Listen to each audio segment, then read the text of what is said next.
from throwing words at each other to throwing literal objects at buses. UFC fighters have done some pretty intense stuff because of their rivalries. For starters, there's this really legendary rivalry. Of course, I'm talking about Conor versus Khabib. The infamous feud between Conor McGregor and Khabib Nurmagomedov. This feud is a story for the ages. Before their highly anticipated fight, McGregor was on a winning streak like no other in UFC history. He won 8 out of his first 9 fights, became the featherweight champion with the fastest knockout in UFC history, and got his revenge against Nate Diaz at UFC 202. But then came the pre-fight weigh-ins for McGregor's fight against Eddie Alvarez, the lightweight champion at the time. This was when McGregor and Khabib had their first verbal exchange, which led to a wild social media war of words. While McGregor took a break after his win against Alvarez, Khabib continued to taunt him for his inactivity and cowardice. And then things got heated when Khabib got into an altercation with McGregor's training partner, Artem Lobov. After Khabib slapped Lobov for insulting him, McGregor and his entourage stormed into the Barclays Center to confront him. But when he declined to come out, they began throwing objects at the bus carrying other fighters, injuring several. Finally, the two faced off at UFC 229, and let me tell you, it was a wild one. It was the highest selling pay-per-view of its time, and the fight went 4 rounds until Khabib put McGregor to sleep with a rear naked choke. Can you describe the emotions after a loss like that? Things real bad, but this is the fight business. I've been on the end of many defeats in my life, and I've rose back down and shut him up one more time. But it is what it is. I'll be back. I just misinterpreted his efficiency. He was very efficient, and he took shots well.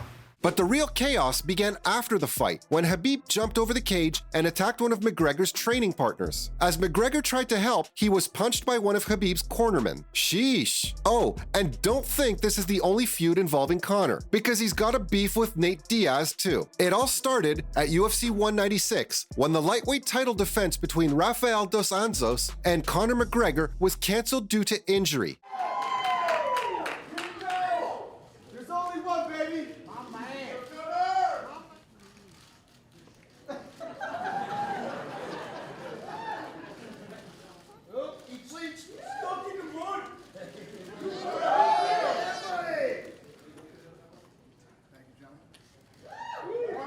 But fear not, the UFC had a plan and brought in Californian brawler Nate Diaz to take on the featherweight king McGregor. This was a big move for McGregor, who was stepping into the welterweight division for the very first time. The fight was on, and Conor started strong, but by the second round, he began to slow down. That's when Nate pounced, catching McGregor in a rear naked choke after an ill-timed takedown attempt and forcing the tap out. The crowd was in shock, and so was McGregor, who was eager for a rematch. And that's exactly what the UFC delivered, setting up a second bout between the two at UFC 202. This time, McGregor got his revenge and beat Diaz via majority decision after a 5-round war. Ladies and gentlemen, after 5 rounds, we go to the judges' scorecards for this.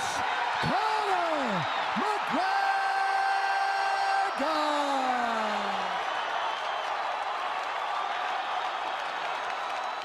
Now, the idea of a trilogy fight is honestly super tantalizing for me. With Diaz looking to wrap up his contract and McGregor searching for direction following his injury at UFC 264, the banter between these two on social media has only added fuel to the fire. Sometimes, great friends can turn into enemies, like the rivalry between Chuck Liddell and Tito Ortiz. This is a story that could have come straight out of a novel. Chuck Liddell and Tito Ortiz met each other after losing to Randy Couture. They became close and started working out together to help each other prepare for fights. But while this friendship was blooming, Chuck was winning one fight after another, and people started asking when he would fight for the title. Liddell helped Ortiz prepare for a fight against light heavyweight champ Vitor Belfort, but then began to distance himself to prepare for his eventual fight with Ortiz for the belt. A year later, Ortiz had lost his light heavyweight title to no other than Randy. He had no choice but to fight Chuck to reclaim the title. They first faced each other at UFC 47, where Liddell won by knockout in the second round,